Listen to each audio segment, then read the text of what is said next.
नमः पंकजनेत्राय नाथ श्रीपादपंकजे न्यस्तसर्वभरायास्मत्कुलनाथाय धीमते।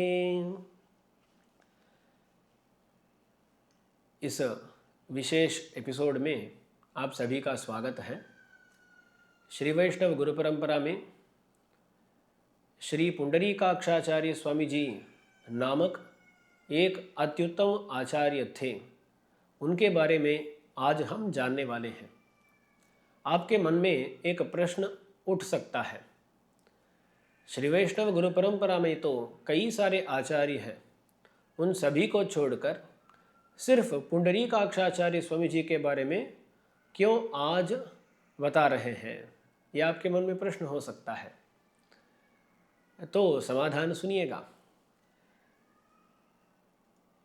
श्री वैष्णव गुरु परंपरा में तो कई सारे आचार्य थे, पर पुंडरीकाक्षाचार्य स्वामी जी जो थे ना, उनका इस साल 1200वां त्रिनक्षत्र मनाया जा रहा है। इसलिए उनके बारे में विशेष रूप से ये प्रवचन हो रहा है। तो देखिए, उनका अवतार होने के बाद 20 षष्ट्युब्द पूर्ति हो गए, इतने सारे साल हो गए।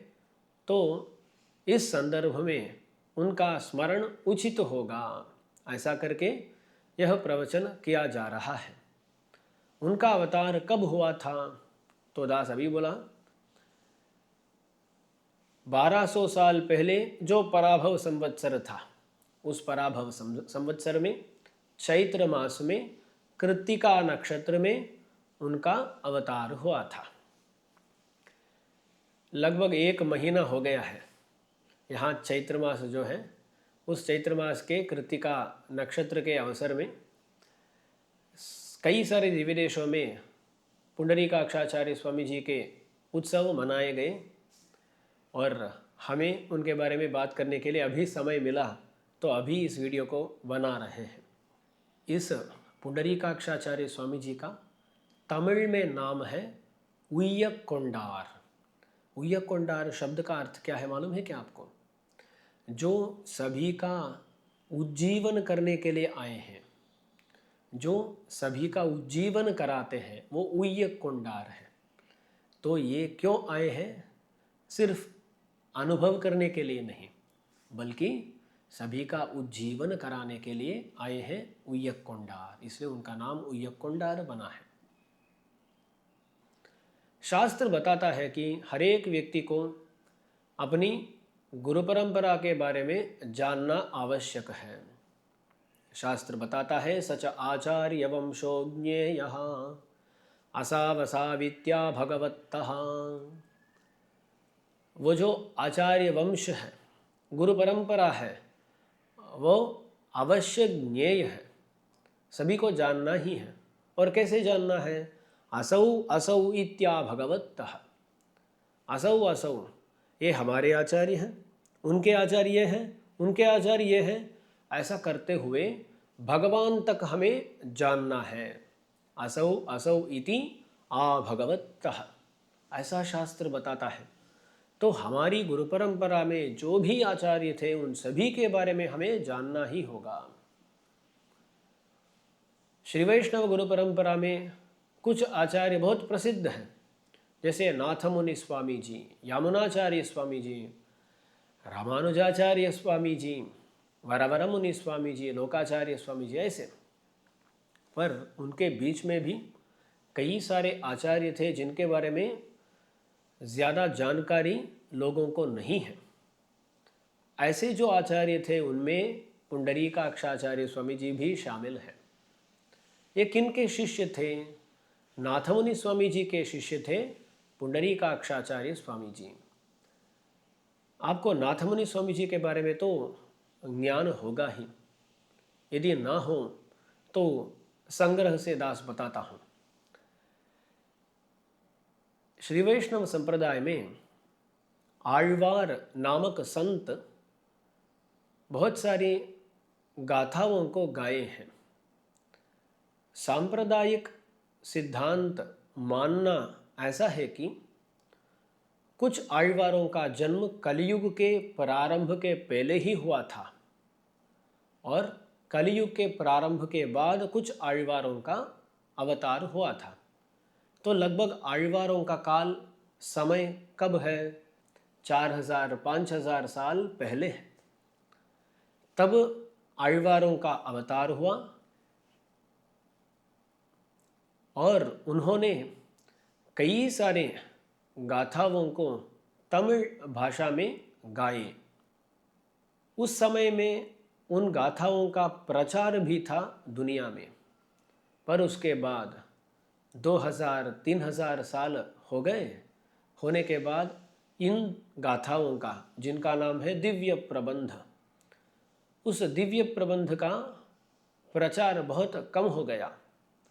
वो दिव्य प्रबंध सभी लुप्त प्राय हो गए। उस समय में उन सभी को बाहर ले आने के लिए भगवान नाथमुनि स्वामी जी का अवतार कराया। नाथमुनि स्वामी जी अवतार लिए और दिव्य प्रबंधों को फिर से लौटाए। कैसे हुआ ये सब? नाथमुनि स्वामी जी वीरनारायणपुर नामक एक गांव में अवतार लिए और वहीं पर भगवान का कैंकर्य करते हुए समय बिता रहे थे। तब एक बार वहाँ जो वीरनारायण भगवान का मंदिर है, वहाँ कुछ लोग आकर कुछ सुंदर गाथाओं को गाए थे। वहाँ के जो आए थे ना, वो लोग गाए। उन गाथाओं को सुनकर बहुत आश्चर्यचकित हो गए नाथमुनि स्वामी जी। अरे, तो बहुत सुंदर गाथाएं हैं, आप कहाँ इनको सीखे? ये सब पूछते हैं नाथमुनि स्वामी जी। वो क्या गाथा है? आरावमुदे अडियेनुडलम निन्बाल अनबाये நீராய் அலைந்து கரைய உருக்குகின்ற நெடுமாலே சீராறு சென்னல் கவரி வீசும் செழுநீர் திருக்குடந்தை ஏறார் கோலம் திகழக் கிடந்தாய் कंडेनेम्माने। कुंभकोण ऐसा एक दिव्य नगर है, आप सुने होंगे। उस कुंभकोण में भगवान विराजमान है, जिनका नाम बताया जाता है अतृप्तामृत, कहीं पर अपर्याप्तामृत भी कहते हैं। तो भगवान वहाँ शार्ंगपाणी बनकर, अतृप्तामृत बनकर दर्शन दे रहे हैं। उनके बारे में एक दशक है, षटकोप स्वामी जी के द्वारा रचित एक दशक है। उस दशक को ही वहाँ जो लोग आए थे उन्होंने गाया। उसको सुनकर नाथमुनि स्वामी जी बहुत हैरान हो गए। बहुत सुंदर गाथा ये है। तो पूछते हैं, अरे आप जब गा रहे थे उस दशक में अंतिम पाशुर में ऐसा आता है, உழலையன் பின் பேச்சு முலையோடவளை உயிருண்டான் கடல்கள் அவையே சரணாகக் கொண்ட குருகூர் சடகோபன் குழலின் மலியச் சொன்னவோர் ஆயிரத்துளிப்பத்தும்। यहाँ क्या बताया जा रहा है? इस दशक के रचयिता कुरुकापुरी के षठकोप है, ऐसा उस पाशुर में गाथा में आता है।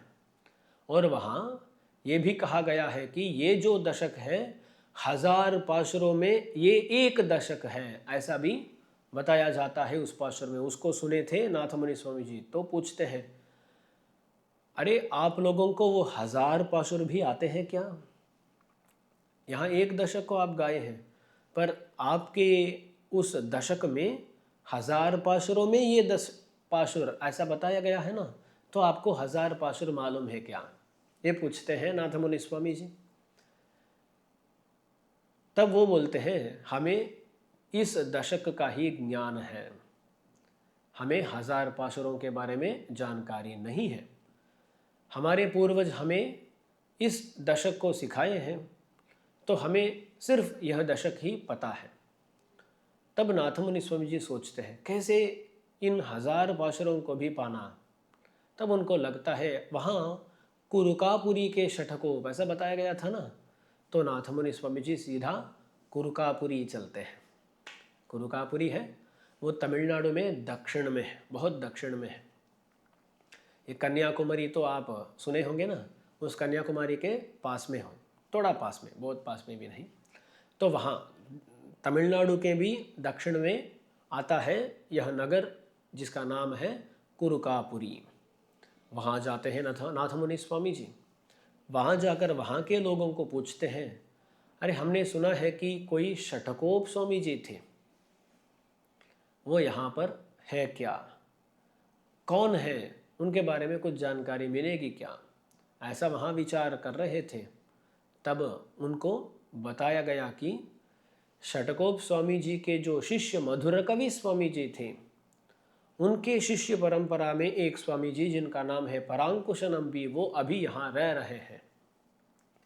तो नाथमुनि स्वामी जी सीधा उनके पास जाते हैं, उनको प्रणाम करते हैं और पूछते हैं, स्वामी जी हमें षटकोप स्वामी जी के बारे में जानना है और षटकोप स्वामी जी के द्वारा विरचित जो 1000 पाशुर हैं उनको पाना है। परांकुश नंबी स्वामी जी कहते हैं, अरे हमें तो उन 1000 पाशुरों के बारे में जानकारी नहीं है, पर हमारी परंपरा में हमें एक प्रबंध प्राप्त हुआ है जिसका नाम है कण्णिनुन शिरत्तांब। वो षटकोप स्वामी जी के शिष्य जो मधुर कवि स्वामी जी थे उनके द्वारा विरचित है। और हमारी परंपरा में यह बात बताई गई है कि जो एक जगह बैठकर 12,000 बार कण्णिनुन शिरत्तांब का अनुसंधान अविच्छिन्न रूप से करेगा, उसके लिए षटकोप स्वामी जी प्रत्यक्ष होंगे। तो ऐसा बताते हैं परांकुश नंबी स्वामी जी नाथमुनि स्वामी जी को, और कण्णिनुन शिरत्तांब का उपदेश भी देते हैं। अब नाथमुनि स्वामी जी उसका 12,000 बार अनुसंधान करने के लिए तैयार होते हैं। वहाँ षटकोप स्वामी जी जिस पेड़ के नीचे बैठते थे, एक तिंत्रणी वृक्ष है, वो तिंत्रणी वृक्ष आज तक है कुरकापुरी में, आप जाकर अभी दर्शन ले सकते हैं।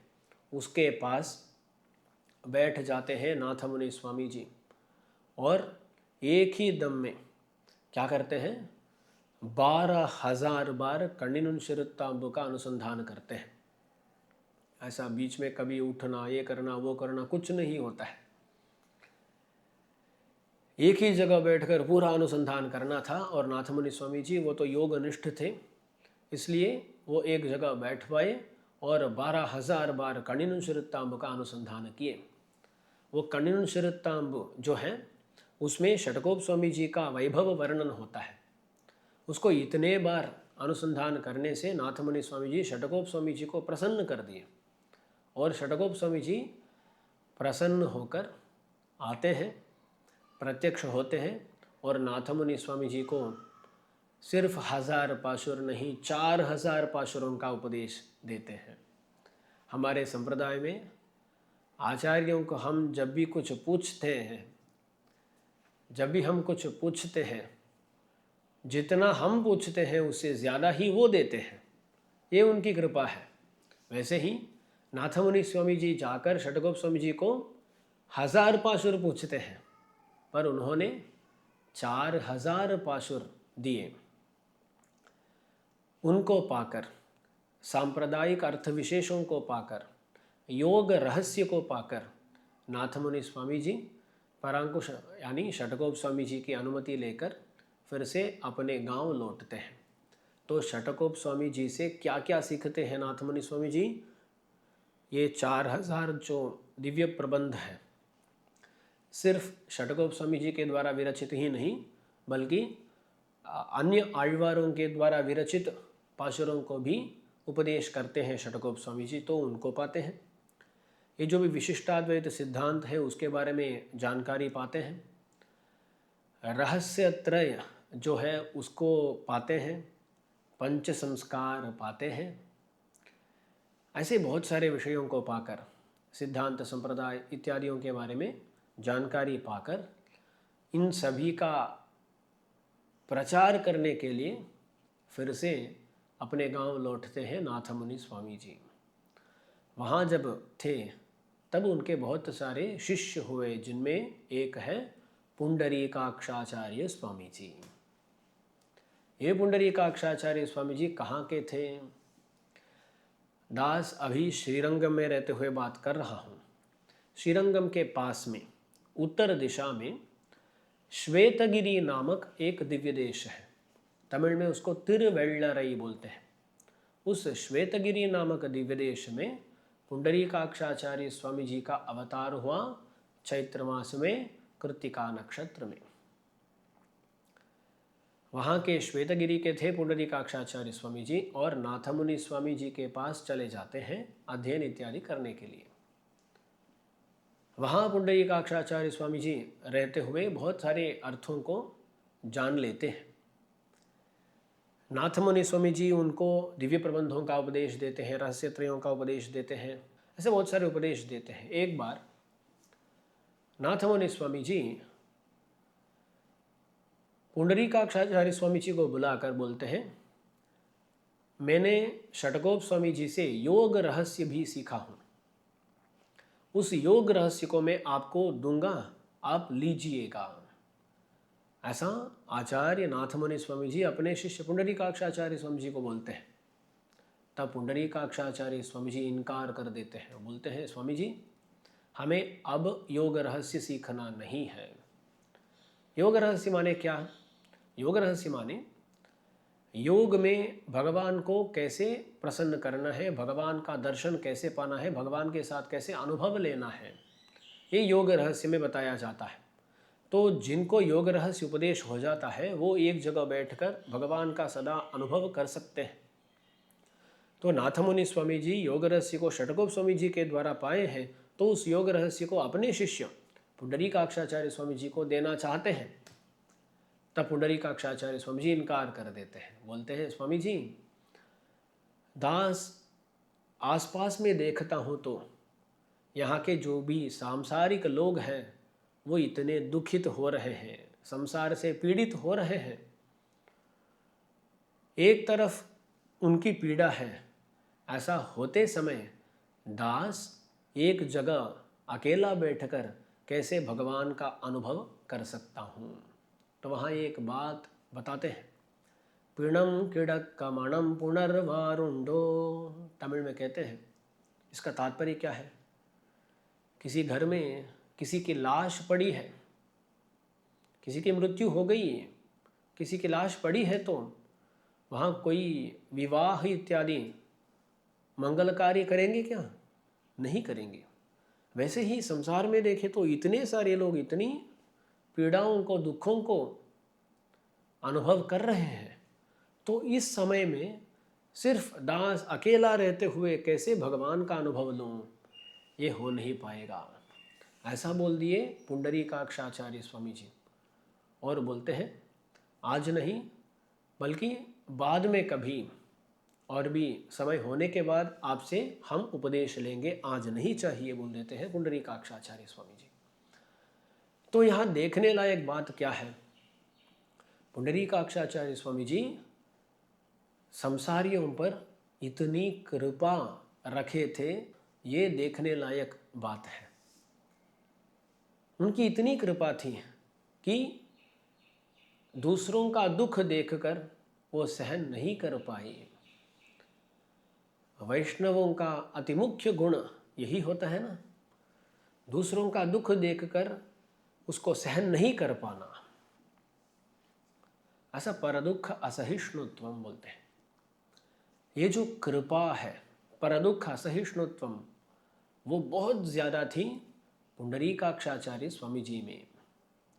इसलिए वो भगवान का अनुभव भी छोड़ दिए, क्योंकि उनका मन कहाँ था, अरे इतने लोग कष्ट पा रहे हैं तो उनको सदुपदेश देकर, उनको सही मार्ग में ले आकर उनका उज्जीवन कराना है, यही इनका परमोद्देश्य था। इसलिए योग रहस्य को इनकार कर दिए पुंडरीकाक्षाचार्य स्वामी जी। ऐसे कह के पुंडरीकाक्षाचार्य स्वामी जी नाथमुनि स्वामी जी के कैंकर्य करते हुए ऐसा समय बिता रहे थे। बीच में अचानक से नाथमुनि स्वामी जी की परमपद प्राप्ति हो गई। इसलिए पुंडरीकाक्षाचार्य स्वामी जी योग रहस्य को प्राप्त नहीं कर पाए। पर नाथमुनि स्वामी जी एक जिम्मेदारी सौंपे थे पुंडरीकाक्षाचार्य स्वामी जी को। उन्होंने बोला कि हमारा एक पौत्र का जन्म होगा, उनको यामुनाचार्य ऐसा एक नाम रखना है, और उनको संप्रदाय में परिनिष्ठित करना है। ये 2 आज्ञा थे नाथमुनि स्वामी जी की पुंडरीकाक्षाचार्य स्वामी जी को। अपने पौत्र का यामुन ऐसा नाम, यामुने भी कहते हैं, यामुन, यामुने ऐसा नाम रखना है और उनको संप्रदाय में ले आना है। तो पुंडरीकाक्षाचार्य स्वामी जी नाथमुनि स्वामी जी के बाद इस संप्रदाय का निर्वाह करते हुए इंतज़ार कर रहे थे कि नाथमुनि स्वामी जी का एक पौत्र जन्म लेगा, पर पुंडरीकाक्षाचार्य स्वामी जी के काल में ये हुआ नहीं। इसलिए वो क्या किए, अपने एक शिष्य को ये जिम्मेदारी दे दी। पुंडरीकाक्षाचार्य स्वामी जी के बहुत सारे शिष्य थे, जिनमें से अति मुख्य एक शिष्य है मणकाल नंबी, जिनका नाम राममिश्र कहा जाता है। वो जो राममिश्र स्वामी जी थे ना, वो अत्यंत निष्ठावान थे। बोला जाता है कि पुंडरीकाक्षाचार्य स्वामी जी की धर्मपत्नी जो थी, उनकी बाल्य में ही परमपद प्राप्ति हो गई और पुंडरीकाक्षाचार्य स्वामी जी के 2 लड़कियां थीं जिनकी देखभाल करनी थी। उस समय में राममिश्र स्वामी जी बहुत सहायता करते थे। जब वो 2 लड़कियां बहुत छोटी थी, तब एक बार उनको कावेरी में स्नान कराने के लिए ले गए थे राममिश्र स्वामी जी। कावेरी में स्नान हो गया और कावेरी से बाहर निकल के आना था। तब आते समय एक जगह बहुत कीचड़ था। कीचड़ को देखकर वो 2 लड़कियां थोड़ा संकुचित हो गई, आने का मन नहीं कर रहा था। तब देखें राममिश्र स्वामी जी की ये लड़कियां कीचड़ को देखकर संकुचित हो रही हैं, तो राममिश्र स्वामी जी उस कीचड़ में लेट गए। लेटकर अपने पीठ पर से उनको जाने को बोले और वो 2 लड़कियां राममिश्र स्वामी जी के पीठ पर अपने कदम रखते हुए, पैर रखते हुए उस कीचड़ के उस पार चले गए, ऐसा बोला जाता है। इसलिए उनका नाम मणकाल नंबी ऐसा हुआ है, ऐसा भी बताया जाता है। मणकाल माने, मणल माने रेत, वो कावेरी का किनारा है ना, तो वो जो लड़कियां हैं उनके पैरों में रेत तो हुआ होगा, इसलिए उस रेत का निशान राममिश्र स्वामी जी के पीठ पर हुआ था। काल माने पैर, मणल काल माने रेत से जुड़ा हुआ पैर, उसका निशान उन पर पड़ा, इसलिए उनका नाम हुआ मणकाल नंबी, मणकाल नंबी बोलते हैं। तो देखिए, सिर्फ आचार्य के प्रति ही निष्ठा नहीं, बल्कि आचार्य के पुत्रियों के प्रति भी निष्ठा रखते थे राममिश्र स्वामी जी, इतने कैंकर्य निष्ठ थे। देखिए, पुंडरीकाक्षाचार्य स्वामी जी को अपने आचार्य वचन परिपालन करना था, पर उनके जीवन के समय में नाथमुनि स्वामी जी का पौत्र का जन्म नहीं हुआ, इसलिए उन्होंने उस जिम्मेदारी को अपने शिष्य पर यानी राममिश्र स्वामी जी पर सौंपा। उन्होंने बताया कि ओ राममिश्र, आपको ही ये 2 चीज़ जो हमारे आचार्य बताए हैं उनको देखना है। ऐसा बोलकर पुंडरीकाक्षाचार्य स्वामी जी परम पद प्राप्त हुए। तब राममिश्र स्वामी जी थे जब नाथमुनि स्वामी जी का पौत्र का जन्म हुआ। नाथमुनि स्वामी जी के पुत्र थे ईश्वर मुनि, उनका पुत्र जन्म लिए, तब उनको राममिश्र स्वामी जी नाम रखते हैं यामुने ये करके। क्यों नाथमुनि स्वामी जी को ऐसा नाम रखना था? बोला जाता है कि ये जो दिव्य प्रबंधों को पाए थे नाथमुनि स्वामी जी, उसके पहले अपने परिवार के साथ वृंदावन गए थे। वहाँ जाकर यमुना के तट पर रहते समय वहाँ एक कृष्ण भगवान की मूर्ति को देखकर बहुत आश्चर्यचकित होकर वहीं रह गए। बहुत साल तक वहीं रहे थे और बाद में अपने गांव से भगवान की आज्ञा मिली तो वहाँ से फिर से लौटे। पर यहाँ आने के बाद भी उनका मन कहाँ था? उस यमुना तीरवासी कृष्ण पर ही था। इसलिए अपने पौत्र को उनका नाम रखना चाहते थे नाथ मुनि स्वामी जी। तो राम मिश्र स्वामी जी नाथ मुनि स्वामी जी की जो इच्छा थी उसको पूर्ण करते हैं। उनके जो पौत्र हैं उनको यामुनेय ऐसा नाम रखते हैं। और बाद में जब वो राज्य परिपालन में व्यस्त हो गए हैं तब राम मिश्र स्वामी जी स्वयं जाकर ये खुद कष्ट झेल कर यामुनाचार्य स्वामी जी को संप्रदाय मार्ग में ले आते हैं। तो देखिए नाथ मुनि स्वामी जी की आज्ञा जो है उसका परिपालन पुंडरीकाक्षाचार्य स्वामी जी कर नहीं कर पाए, पर उनका आज्ञा परिपालन उनके शिष्य राममिश्र स्वामी जी कर लिए। अब देखिए हम नाथ मुनि स्वामी जी के बारे में भी देखे हैं, पुंडरीकाक्षाचार्य स्वामी जी के बारे में भी देखे हैं और राममिश्र स्वामी जी के बारे में भी देखे हैं। क्यों इतना कहना था दास को? क्योंकि पुंडरीकाक्षाचार्य स्वामी जी की जो महिमा है उसको जानना है तो उनके आचार्य के बारे में और उनके शिष्य के बारे में भी जानना आवश्यक है। कभी कभी ऐसा होता है कि शिष्य को देखकर आचार्य का वैभव के बारे में हमें पता चलता है, अरे इतने अच्छे शिष्य हैं तो अरे आचार्य कितने महिमाशाली होंगे। और कभी कभी ऐसा भी होता है कि अरे आचार्य को देखकर अरे ऐसे आचार्य के शिष्य हैं तो ये अवश्य ही महिमाशाली होंगे। तो आचार्य का वैभव को भी देखना पड़ा, शिष्य का जो वैभव है उसको भी देखना पड़ा, और वो जो पुंडरीकाक्षाचार्य स्वामी जी है उनका जो वैभव है उसको भी देखना पड़ा। तो ऐसे आचार्य वाले, ऐसे राममिश्र स्वामी जी के तरह शिष्य वाले जो पुंडरीकाक्षाचार्य स्वामी जी थे उनका वैभव का अनुसंधान स्वल्प आज हम कर पाए हैं।